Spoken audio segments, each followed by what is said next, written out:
ভোটের মুখে ফের আগ্নেয়াস্ত্র সহ গুলি উদ্ধার হলো বীরভূমের ময়ূরেশ্বর থানার অন্তর্গত প্রজাপাড়া গ্রামে নূর মোহাম্মদ মল্লিকের বাড়ি থেকে। এই ঘটনায় আটক করা হয় নূর মোহাম্মদকে।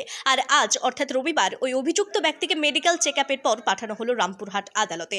ময়ূরেশ্বর থানার পুলিশ প্রশাসন সূত্রে শেষ খবর পাওয়া অবধি জানা যায়, গতকাল অর্থাৎ শনিবার বৈকাল 4:30 নাগাদ ময়ূরেশ্বর থানার অন্তর্গত প্রজাপাড়া গ্রামে গোপন সূত্রে খবর পেয়ে অভিযান চালানো হয় নূর মোহাম্মদ মল্লিকের বাড়িতে।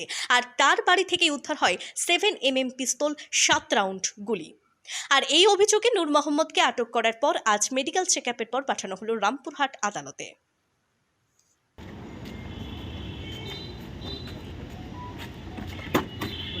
কি নাম এর?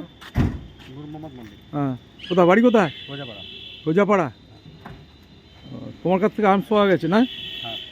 ঠিক আছে, যাও।